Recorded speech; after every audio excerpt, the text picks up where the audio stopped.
বৈশাখ মাস মানেই বাঙালিদের আমের আচারের ধুম পড়ে যায়। আমিও তাই করব। কাঁচা আম দিয়ে করব আমের আচার। আমগুলো প্রথমে আমি খুব ভালোভাবে ধুয়ে নেব।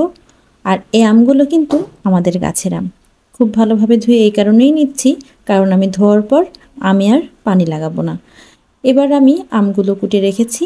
এবার আস্তে আস্তে করে লবণ ভালোভাবে দিয়ে দিব। যেহেতু আচারটা আমি আচার করার সময় খুব বেশি লবণ দিব না, আগে থেকেই লবণটা আমি এজন্য খুব ভালোভাবে মিশিয়ে নিচ্ছি। তারপর চলে যাবে হলুদ, তারপর চলে যাবে শুকনা মরিচের গুঁড়া। একটু ঝাল ঝাল হবে, যেহেতু টক মিষ্টি আচার হবে, এজন্য শুকনা মরিচের গুঁড়াগুলো খুব ভালোভাবে দিয়ে নিলাম। এবার পর্ব মাখানোর। এবার আমের সাথে লবণ, হলুদ আর কাঁচা মরিচগুলো খুব ভালোভাবে আমি মাখিয়ে নিব, যাতে প্রত্যেকটা আমের ভিতর মশলাগুলো ভালোভাবে ঢুকে যায়। খুব ভালোভাবে মাখিয়ে নেওয়ার পর তারপর রোদে চলে যাব শুকানোর জন্য। আরেকটা কথা, এটা কিন্তু রান্না করা আচার, এজন্য আমি খুব বেশি রোদে রাখবো না। একটা রোদ খাওয়ালেই কিন্তু হয়ে যাবে। তো ভালোভাবে মাখিয়ে নিলাম। এবার চলে যাব উঠানে। টানা রোদ্রে একদিন রোদ দিব। রোদ দেওয়ার পর আর রোদে দেওয়ার প্রয়োজন নেই, যেহেতু এটা আমার রান্না করা আচার, এজন্য খুব বেশি রোদে দিলে আমটা অনেক বেশি শুকিয়ে যাবে। চলুন রান্নার পর্বে চলে যাই। ঘানিতে ভাঙা খাঁটি সরিষার তেল, আমি এটা দিয়েই আজকে আচার করব। বোতলজাত তেল আমি কিনে নিই, এটা হচ্ছে আপনার সরিষা দিয়ে ভাঙানো, একদম অথেন্টিক। এবার চলে যাবে পাঁচফোড়ন। আমি ভুলে গিয়েছিলাম পাঁচফোড়নের নামটা, এজন্য একটু দেরি হলো। তারপর চলে যাবে শুকনা মরিচ, এটা আমি আস্ত দিয়েছি, আর 3টা দিব ছিঁড়ে দিব, যাতে ঝালটা একটু বের হয়ে আসে।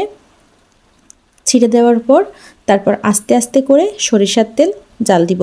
আপনারা যখন সরিষার তেল চুলাতে দিবেন খুব বেশি জাল দিবেন না, কারণ সরিষার তেল উতলে আসে, দুধ যেমন উতলে আসে সরিষার তেলও কিন্তু উতলে আসবে। এবার দিয়ে দিব বাটা মশলাগুলো। বাটা মশলার ভিতর আছে সামান্য একটু জিরা বাটা, তারপর আছে সরিষা বাটা আর রসুন বাটা। বাটা মশলার ভিতর আর এই ছাড়া আর কিছুই নাই। তো আস্তে আস্তে করে আমি প্রথমে জিরা দিয়ে দিলাম, তারপরে আমি সরিষা বাটা দিয়ে দিলাম, তারপর দিয়ে দিব রসুনটা।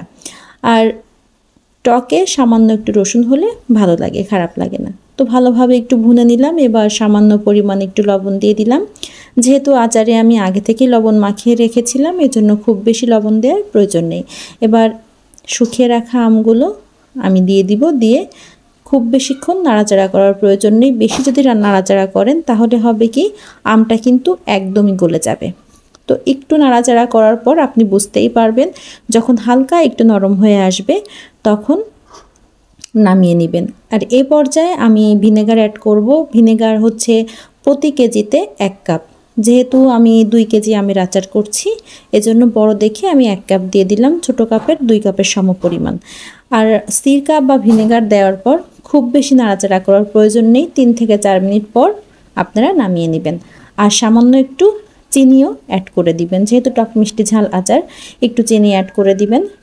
আর লাস্টে দিয়ে দিব জিরা ভাজা আর পাঁচফোড়ন ভাজা, একসাথে করে আমি ভেজে গুঁড়া করে রেখেছিলাম। নামিয়ে আনার আগ পর্যায়ে আপনারা একটু দিয়ে নেবেন। আসলে ফার্স্ট টাইম আমি আমের রেসিপি করছি, এজন্য আমি বলতেও একটু কেমন লাগছে, ক্ষমা সুন্দর দৃষ্টিতে দেখবেন। আর কাচের বয়ামে সংরক্ষণ করবেন। ধন্যবাদ।